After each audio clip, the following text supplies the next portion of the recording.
Well, welcome and thank you so much for joining us today. I'm Teresa Sobieszczyk, and I'm going to give a little talk today on Fulbright opportunities both for students and faculty. And because I recently returned from a Fulbright program in Vietnam, I'm going to be able to add some details specific to Vietnam, but I'll also be speaking in general about these opportunities. And as I go, if you have any questions, please just let me know and I'll go ahead and answer those as best I can. So this is me. Yes, I did get to travel around in northern Vietnam a little bit, even though I was posted way in southern Vietnam. I was a Fulbright scholar in Vietnam from 2012 to 2013. And then my experience also includes 2 Fulbright Hays scholarships from the US Department of Education, and both of those I spent doing research in Thailand. So I have a little bit of experience with Fulbright and Fulbright Hays in Thailand as well. And if you need to contact me, I'm always happy to speak with members of the community or students or faculty who are interested in Fulbright opportunities and wanted to learn more about my own experiences. And so this is my email, teresa.sobieszczyk@umontana.edu. I'm over in the Social Sciences building in room 303, so you can come and visit me or set up an appointment. And this is my telephone number there. And yes, when I was there in Vietnam, it was actually their 20th anniversary of Fulbright programs in Vietnam. So I was one of the people who got to join in some of the celebrations with the ambassador, the US ambassador to Vietnam up in Hanoi. So that was a special occasion. So first of all, I'd like to talk just a little bit about Fulbright opportunities for faculty, because that was my own experience in Vietnam was as a faculty member. And so there I am with some of the other Fulbright professors. There are different Fulbright opportunities around the world, and it depends a lot on the country that you're interested in, whether or not they have teaching, research, or teaching and research ones. And oftentimes, countries will have multiple grants of different types. So some grants are research only, so you have a research project that you'd like to conduct in the foreign country, and so that's certainly a possibility. Mine was actually a teaching and curriculum development grant, and so I was focusing on teaching supposedly just a very few classes, 2 classes, although you'll see in just a second that I taught way more than that, but also doing some curriculum development in the host country.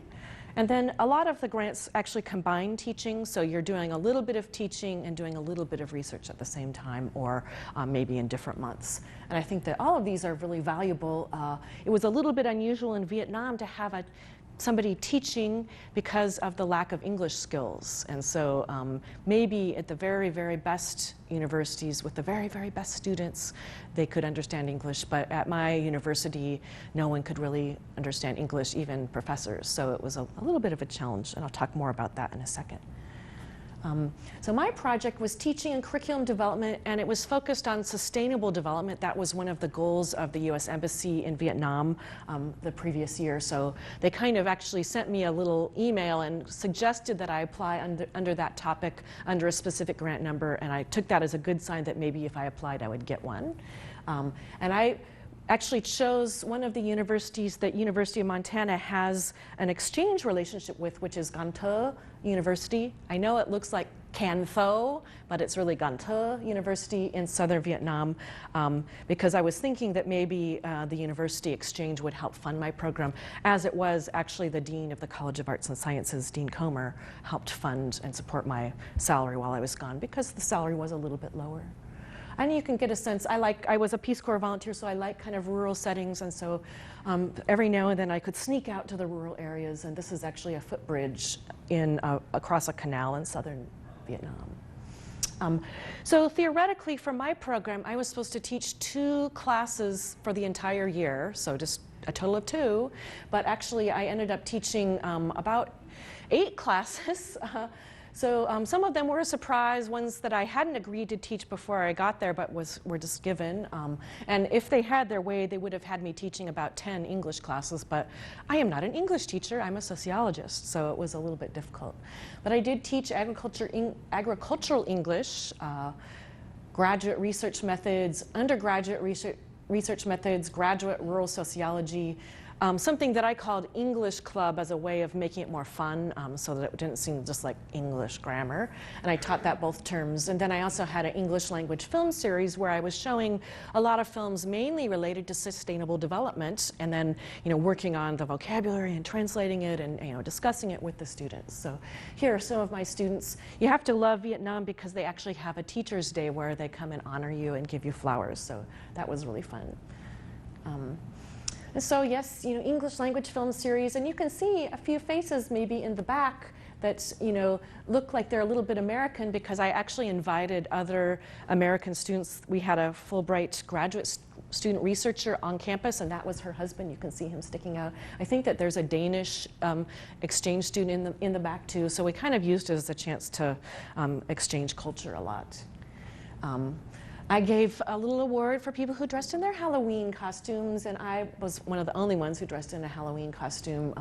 I was a rabbit, and I even rode my bicycle with my little tail sticking out as a part of the cultural exchange. And they were excited because they had never seen Halloween and costumes, so it was very interesting for them. And then besides my teaching and curriculum development, I just took the initiative, much like a Peace Corps volunteer would do, to develop some other workshops. So I actually gave probably 12 or more workshops, some of them at my campus and many of them at 5 other universities in southern Vietnam. So mostly on my own initiative, because they weren't contacting me, so I said, well, here I am, I can do this and this and this. I just, put the offer out there. And so some cases I paid my own transportation and, my own way there. In other cases, their university picked me up in a special car and drove me there and put me up in their university housing. So they were really interested in things like writing syllabi, because they had never seen a syllabi. This one is actually one, it's writing successful grant proposals. So again, just trying to get out there with whatever was interesting to them, whether it was something on American higher education or something on exchange programs, something on grant proposals, just trying to fill those niches. Here's a big one, another workshop.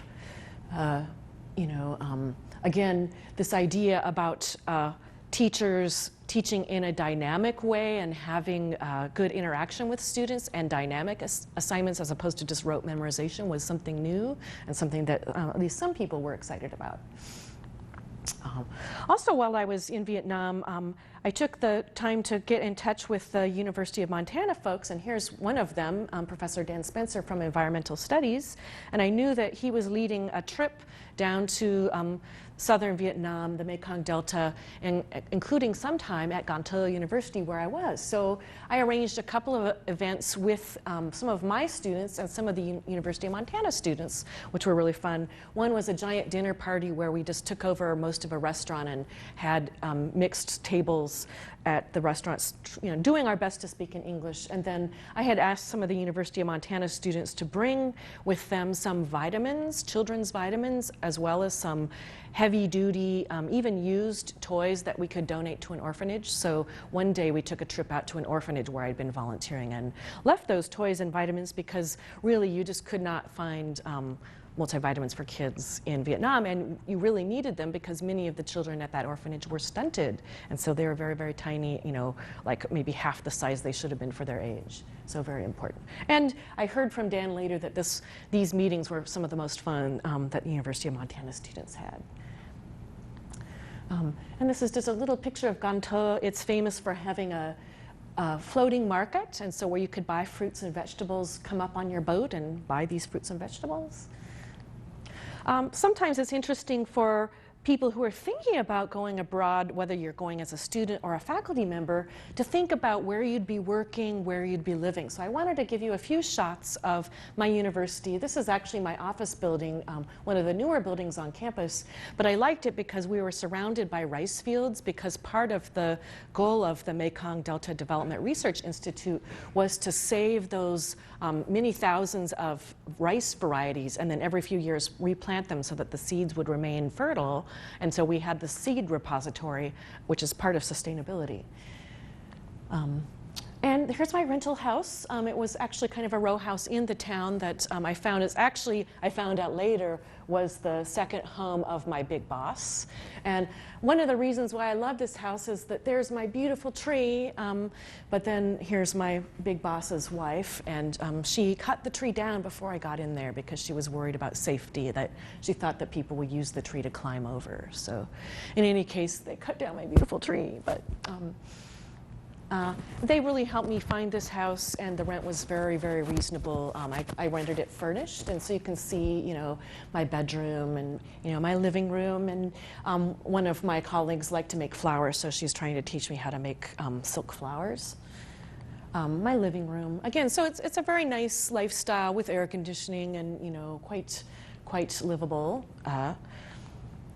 Here's my kitchen. So I had even a microwave and a refrigerator and a toaster oven and, you know, running water, a table and so forth. In the bathroom I had hot water and a Western toilet. So again, it was very, very easy. Partly, in fact, probably because I'm a professor, but also they were really concerned about my convenience and looking for the best type of housing that would be appropriate for me. And I noticed some of the student housing was similar. Oftentimes the students, especially the English teaching assistants, were living right on the small colleges where they were teaching, but they were given, you know, housing right on campus, very safe, and again with, you know, private bathroom and kitchen and so forth. So very, very, very convenient. One of the opportunities that I took advantage of, and other Fulbright scholars, professor scholars can take advantage of, is getting some funding from a regional Fulbright program to take another trip to a different country. And so with partial funding from the Fulbright regional program, I actually, during my Fulbright year, took a couple weeks and went to Japan, and one of the things I did was to visit Senshu University and give some talks and classes on sustainable development and field research and so forth at that university. So it was a nice opportunity, and it was facilitated by the Fulbright program because of that extra funding. So it's a nice way to share the Fulbright expertise around, you know, if your country was not as busy or not as active.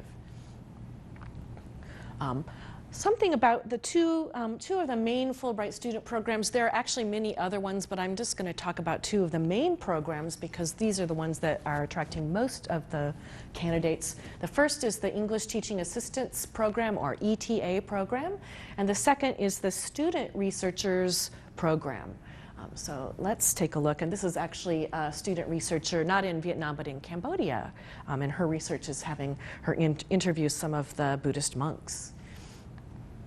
So the English Teaching Assistant Program, I was so impressed with. Before I went to Vietnam, I had not heard of this program, and I found the caliber of the 15 English teaching assistants teaching at various small colleges and universities in Vietnam to be excellent, just very, very high caliber, probably higher caliber than the Peace Corps volunteers I was with in Thailand 25 years ago.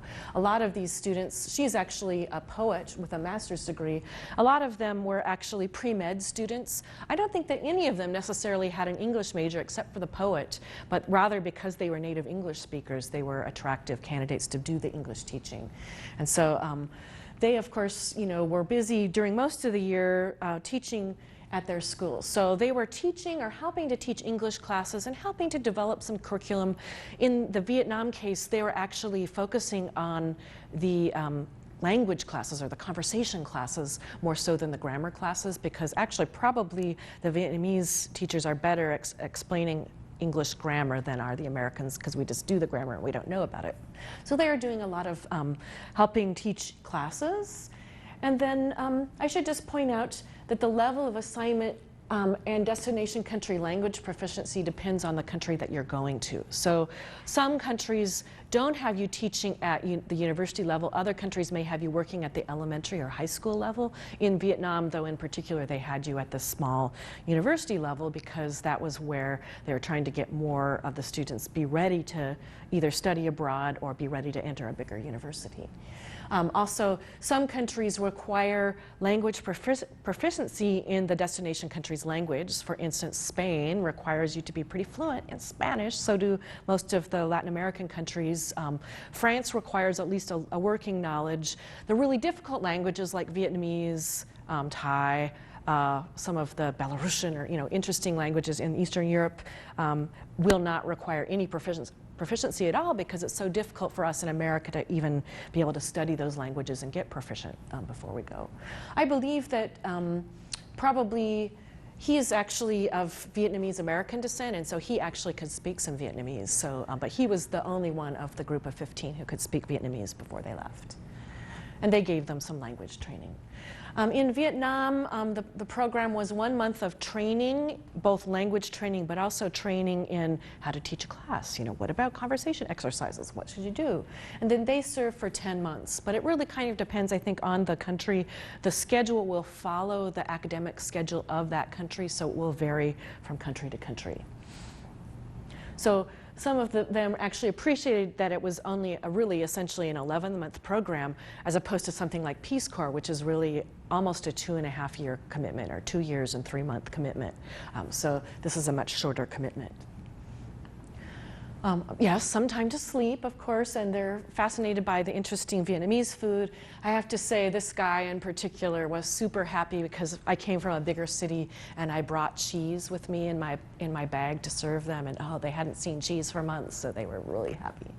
But in Vietnam, they were working at community or small colleges, oftentimes 2-year colleges, or colleges that were just beginning to be 4-year colleges, where they didn't have a lot of English expertise. They taught English conversation classes. And then I was really impressed. Several of them, not just this gentleman, but several of them actually initiated and led teacher training workshops. So for teachers at their universities or students who are going to be teachers of English. So that it was like a way to motivate them and give them access to some different types of activities. They must have heard that I was an English teacher way back in the day when I was in the Peace Corps, so they invited me to come to one of their teacher training workshops, which was kind of fun. And since I was teaching a lot of English as a part of my job at Ganto University, that was nice.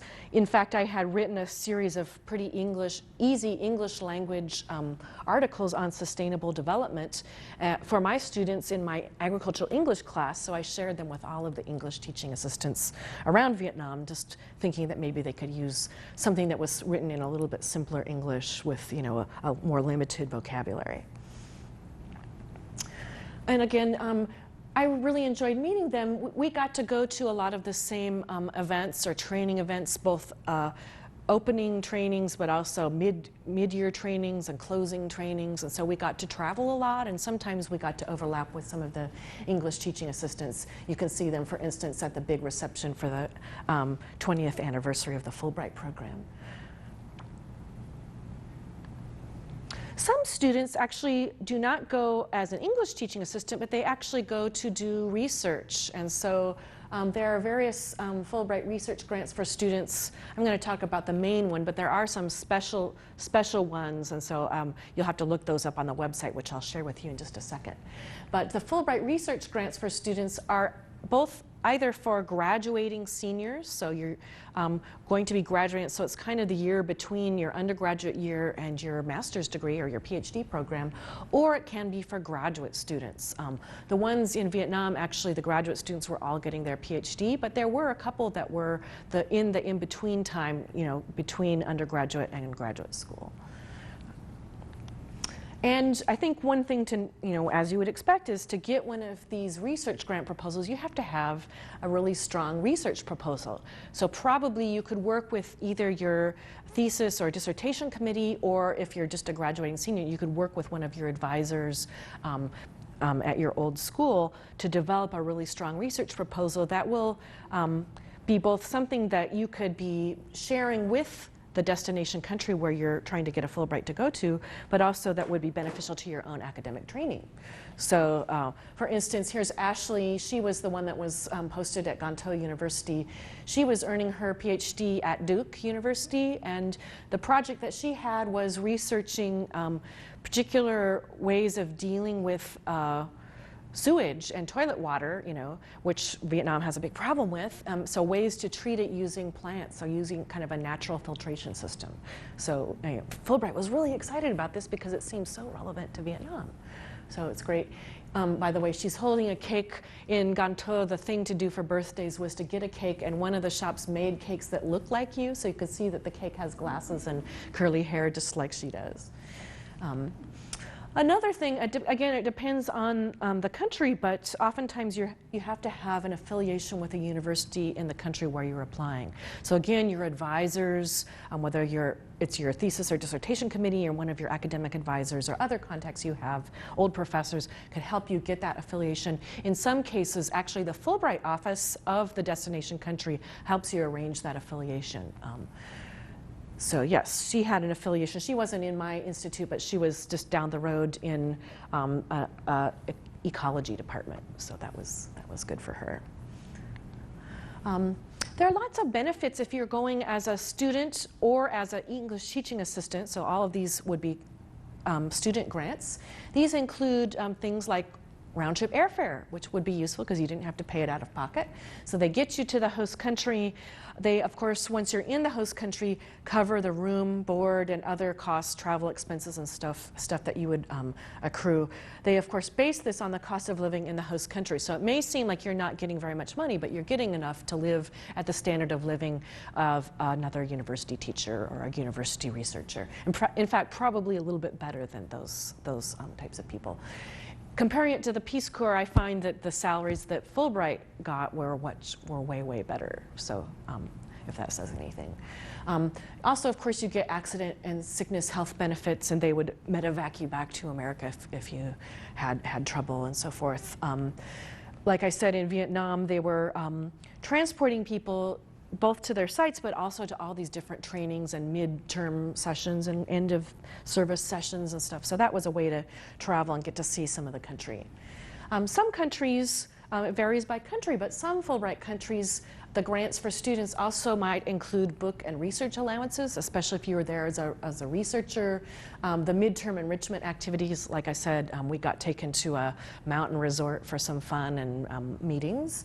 Also, in some cases, you may have to be paying tuition at the destination country university, so they may help cover some of that tuition. It just depends on the student. Here's actually one of my former students, Julie DeSoto. She, I believe, was a political science major, but she was minoring in international development studies, which is a program that I now supervise. And she got to be an English teaching assistant in Jordan. It was a really nice experience for her because she actually spoke pretty fluent Arabic. And so she was really targeting some of the Middle Eastern countries. She had never been to Jordan, but was excited about the opportunity. She had a blog while she was there, and we could see that she was doing not just her English teaching assistant job, but she was doing volunteer work elsewhere. And she came out of that 10 or 11 month period with a really good job. So a lot of them, I think, can really parlay that into job, or maybe it's a great thing before you go to medical school or something like that. It looks really good on your resume. And I think it's also just a big challenge to yourself, but a great learning experience. Like I said, a lot of the ones in Vietnam were pre-med, and so they were planning to go to medical school, and some of them did their interviews on Skype, or maybe they had to fly back briefly, to do the interviews mid-year. Others of them maybe actually found jobs in Vietnam following their English teaching assistantship, and so either stayed in their community where they had been before or found other jobs. And so I think out of 15, 3 or 4 of those stayed on in Vietnam after their experience.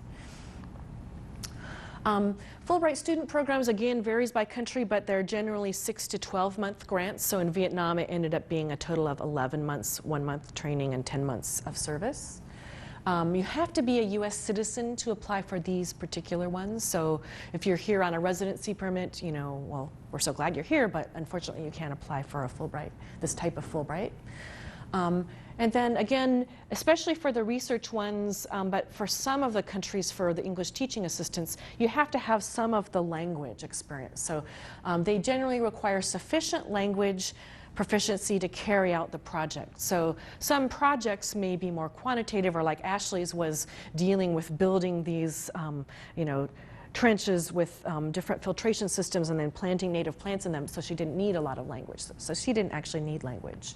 In Vietnam, though, the ones that were doing more substantive research actually did not really have Vietnamese for the most part, and so actually had the plan to hire translators. And so they were working it that way, and it seemed to work out. There was one undergraduate student, so he had just finished his undergraduate degree and was before his graduate degree, and he was also of Vietnamese American descent, and so he spoke fluent Vietnamese, so he was obviously conducting his research on a public health topic, but in Vietnamese. But most everyone else, we didn't have much Vietnamese. Kind of a challenge, right, to teach a class without having any Vietnamese, especially if it's not an English class. If it's a development sociology or rural sociology class, it's a little bit of a challenge. The application deadline each year tends to be in mid-October. For the 2015-2016 year, the deadline nationally is 14th of October. But University of Montana has an internal deadline, so we would be reviewing and forwarding the names of the best candidates on up. And so our internal deadline was actually back in September. So in this sense, you've probably already missed it for this particular year, but you could be thinking and planning ahead for the next grant cycle, which would be the 2016-2017 year, so in case you're interested in doing one then. And again, just to be in touch with the program advisor, even if you've already graduated from University of Montana, you can still send your application through our Fulbright board, and so we could review it for you. Sometimes that's better than just going as an at-large candidate, who I think sometimes I feel like they get lost in the cracks. So sometimes it's better, even if you've already graduated from UM, to submit it through U of M because you're an alumni now, and so that would be one thing. So our program advisor here on campus is I think she's in German, she's Dr. Elizabeth Amit-Bichler. And there's her phone number, 406-243-5001.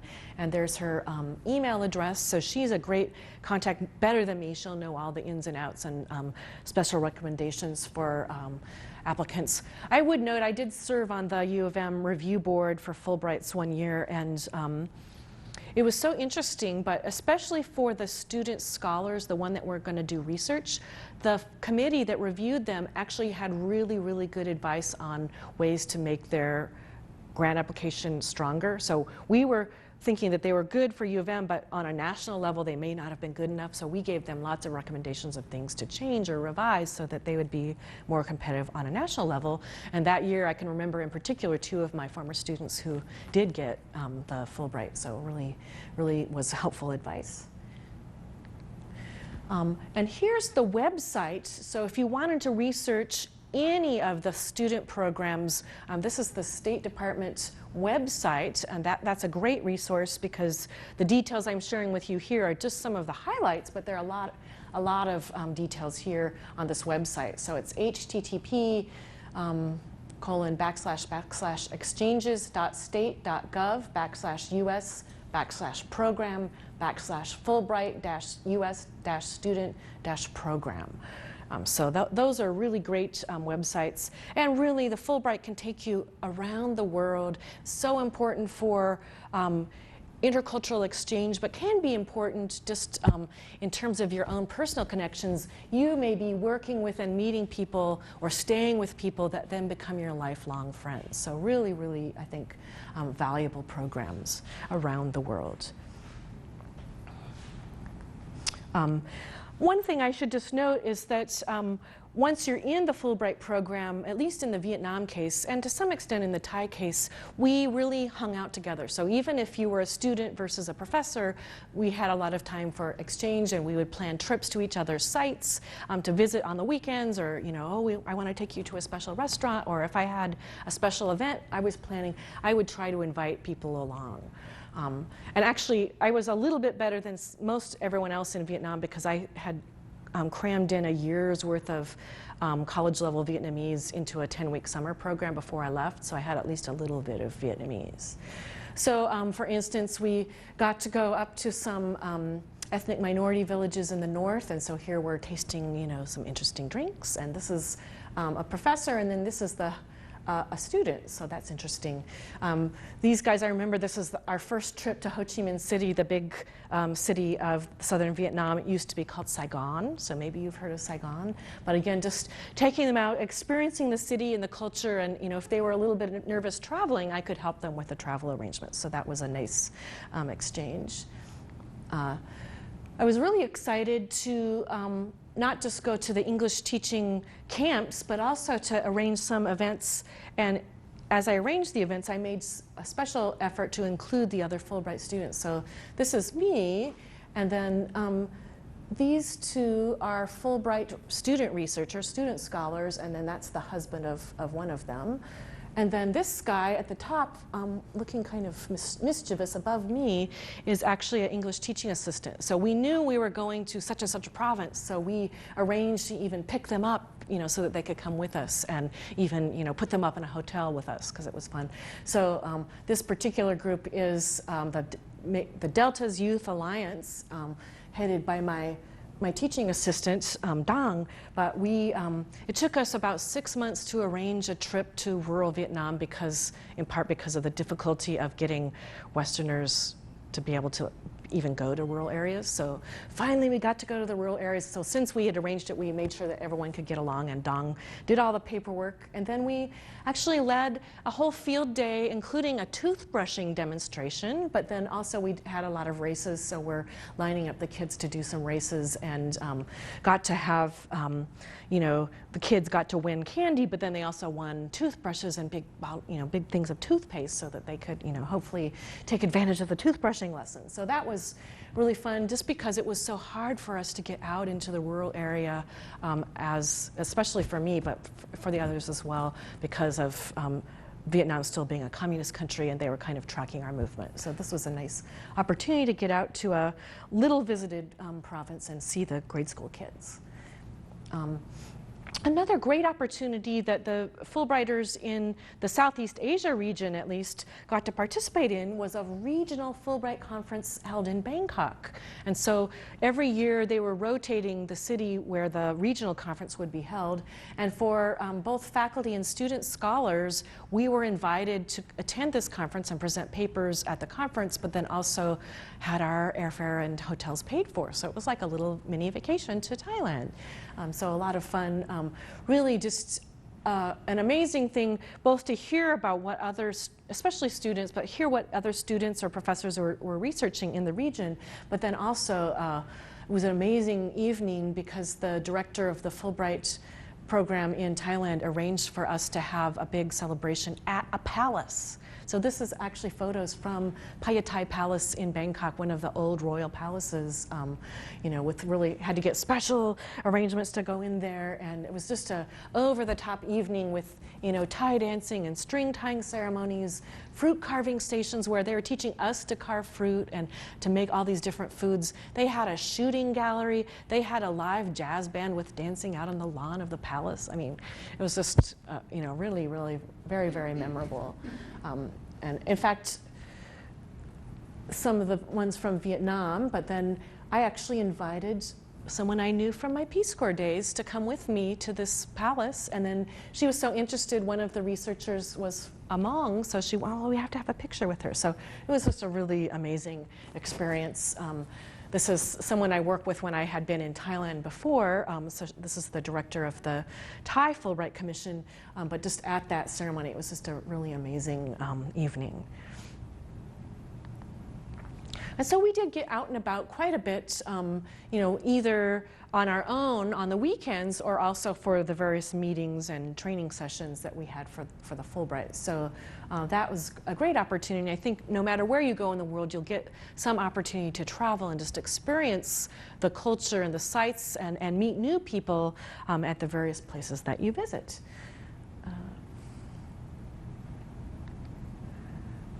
And so do you have some questions for me? Thank you. I'll do my best to answer some questions. It's a really comprehensive presentation. Were there any events organized by besides the anniversary, were there any other events that the local Fulbright office promoted for Fulbrighters? For us, we had both an orientation session that was held in Hanoi, then we had kind of mid-year training or session that was held in Dalat, which is up in the mountains, and we overlapped a little bit with the English teaching assistants. That was really fun. And then at the very end of the year, we had our closing events, and those were held on a prison island, an island that had formerly been a prison under the French, and then the U.S., when the U.S. was fighting the war, also took it over and kept it as a prison island. So I'm sure there was a little bit of an element of wanting to introduce us to the horrible American war past, and they made us visit all these graves, and this woman was horribly killed by the Americans, or but it was a little bit of propaganda. But it was kind of interesting to go, because I don't think I would have ventured to that island myself on my own, so it was interesting to see it. I believe that Fulbright said that they sent our information out to every university in the country, but no university ever contacted me.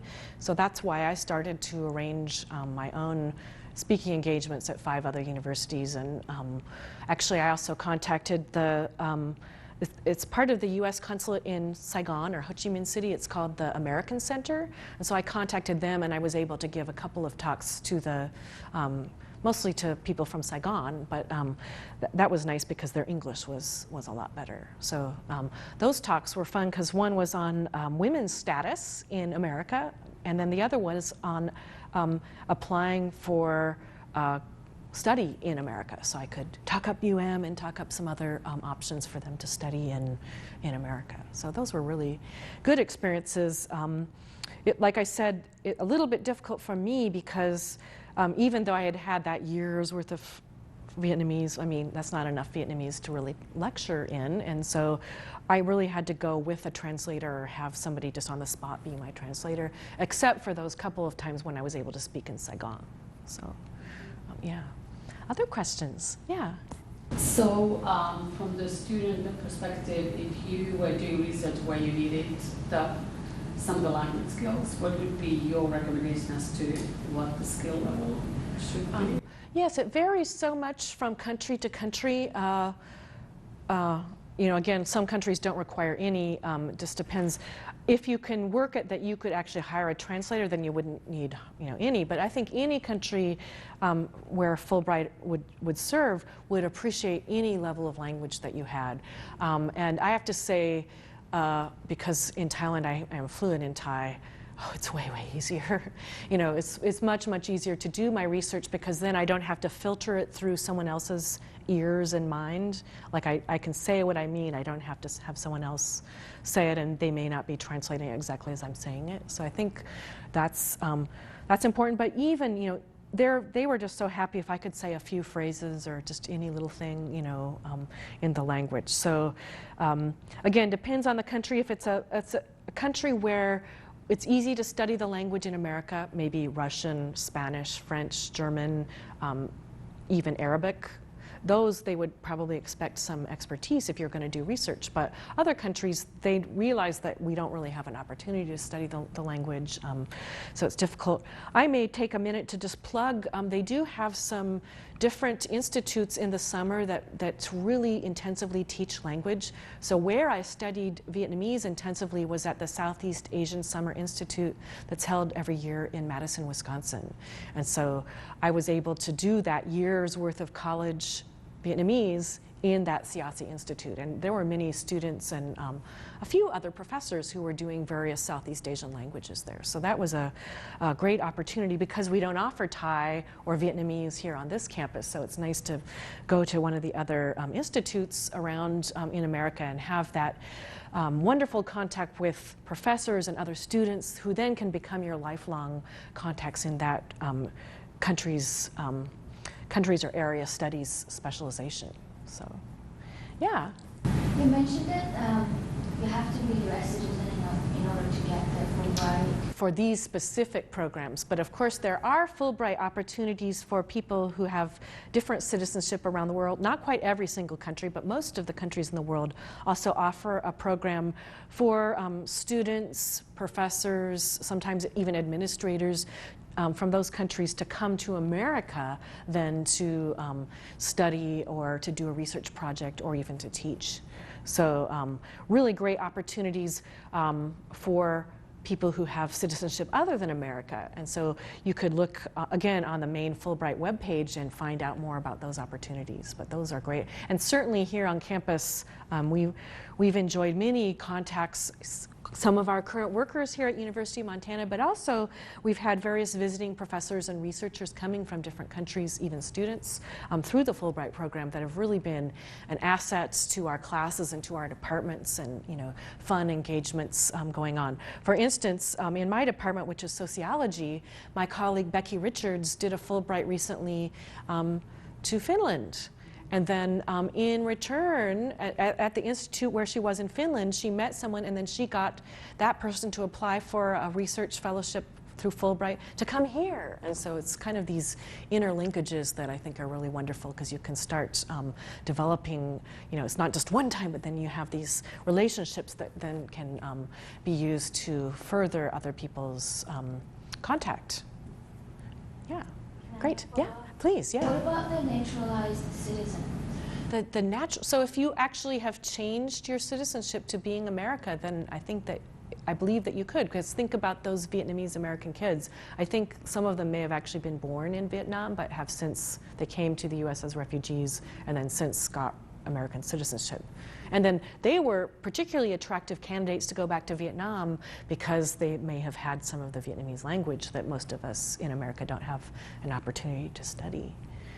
And some countries, I think, are harder to get into or easier. So you can kind of take a look at the Fulbright website and notice, like, oh, this country is offering 50 positions, but they had 600 applicants, or you can kind of weigh it out. Or this one's got 6 positions and they had 40 applicants. So you can kind of get an idea of the likelihood of success to apply to. And I have to say, probably Vietnam was an easier country to get into because it's communist and it's unusual and not too many people were familiar with it. So it made people nervous, so probably not as many people applied. Thailand is a much more popular country and a lot of people apply. Certainly the English-speaking countries like the United Kingdom, Canada, Australia, New Zealand, and also Japan, and France and Germany. Those will take a lot of applicants, but very competitive to get those awards because so many people want to go there.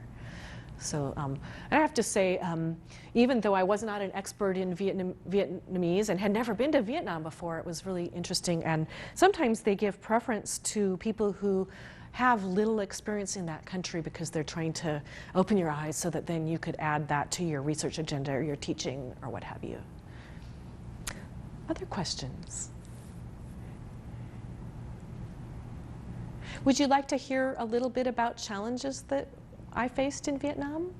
So you saw my Western toilet. It was very nice, air conditioning, but there were some challenges, most of which I think were specific to Vietnam. But sometimes, we don't want to paint too rosy of a picture, so let me be realistic. I think that this particular issue would hit anybody, but I found that they're making travel agencies by using a travel agency that was a part of the Institute of International Education. And it was so cumbersome and time consuming. And I didn't get my ticket till like the day before I left. And it was just, partly because of the US airline regulations these days that they couldn't make reservations for me to stay a whole 10 or 11 months, until right at the last minute. But it was just very, frustrating and, made me very nervous because I kind of like to have my documents and my, tickets right with me. I think there was some difficulty traveling in Vietnam compared to other Southeast Asian countries, but as a professor in particular, and not an English professor, which might have been more innocuous, but as a professor of development sociology and rural sociology, they really did not want me to see the real story of the rural area. And so I was not really allowed to go out to the rural areas with anyone, and they had to sneak me out. So the few times that I got to go out there, I was snuck out, which was kind of interesting because I was supposed to be teaching rural sociology in the Mekong Delta, and yet they wouldn't let me go see a rural area. So that's interesting. So I had to report my movements to my bosses and, kind of every hour of the day where I was going to be. one of the Fulbright student scholars had a really interesting research project, but it was on forestry issues in an ethnic minority area. And ethnic minority areas are very, very sensitive. And it probably took her 4 or 5 months to even get permission from the national government to go to her research site, right? So think of the wasted time, because, you know, so she had a good time. She was hanging out in Hanoi and stuff, but it was just so challenging for her because her grant had suddenly been cut in half because she couldn't even get permission to go to her research site. So probably the advice for that is to try to, as much as you can, get those research permissions, both from the University of Montana or your university's institutional review board, but also from the foreign country government before you go, so that the time is not wasted. You know, the communication difficulties, you know, like I had mentioned, 1 year of Vietnamese, that's great, but you know, that doesn't get you too far, especially if I'm trying to lecture at a college level. So I had to be in translation, but they didn't really hire a specific translator for me. The English teaching assistant guy was super nice and was very helpful, but he had pretty weak English, and the unfortunate thing was that, bless his soul, he was so nervous, and when he got nervous, he stuttered. So then he did not want to speak in front of large groups because he would be so nervous, and then he would stutter even in Vietnamese. So it was like, oh my God, you know.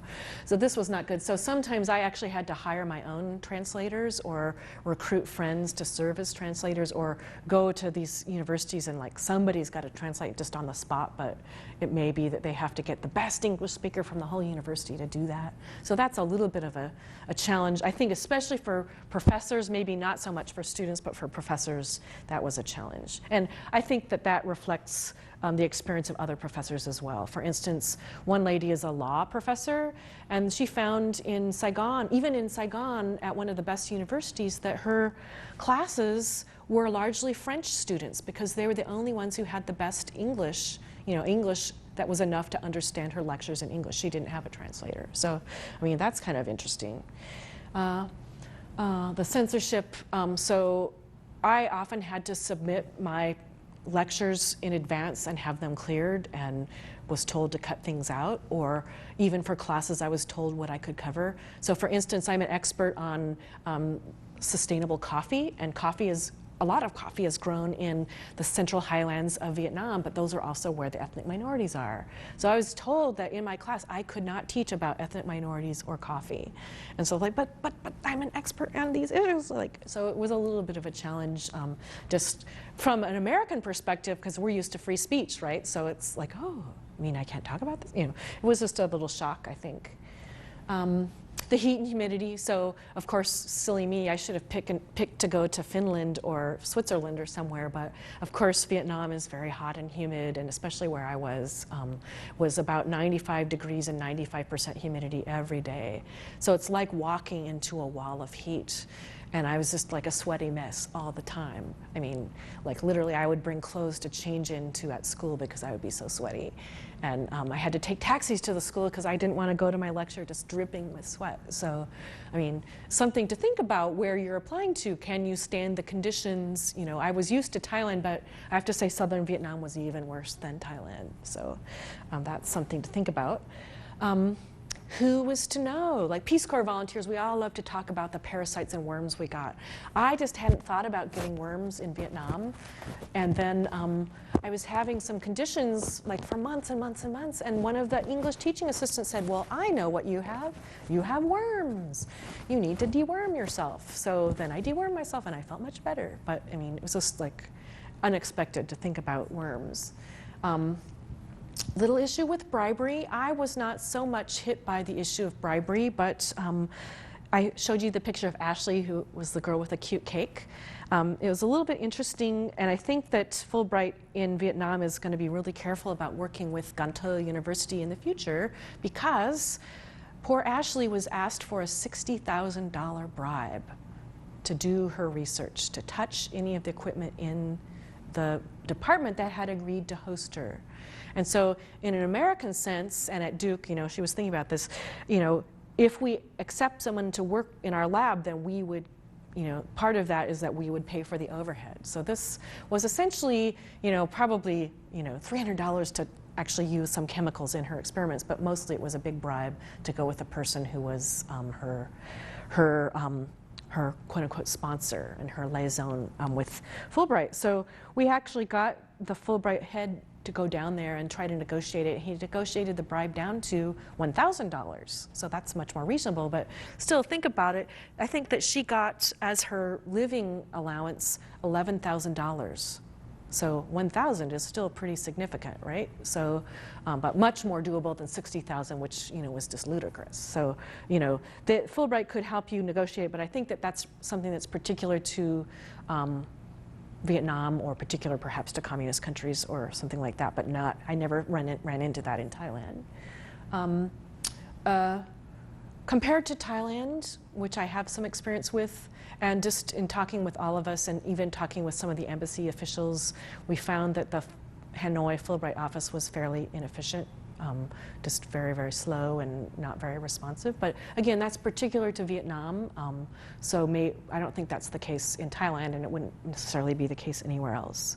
So it's just peculiarities, but you do the best with you can, and if, like I say, kind of like with the Peace Corps, the can-do attitude, you just, okay, if they're not going to arrange these talks, then I'm going to arrange it, or, oh, well, I have all this free time, why don't I have a teaching workshop, or, why don't you just do it yourself? So you kind of need, I think, one of the good skills that you need besides cross-cultural awareness is this kind of gung-ho attitude, this can-do attitude, so that you take initiative to fill some of the holes that you notice and not wait for other people to invite you to fill them or, to tell you to fill them. You just say, oh, well, here's this lack, let me do it, So in that sense, it can be very rewarding personally and, very, very challenging as well.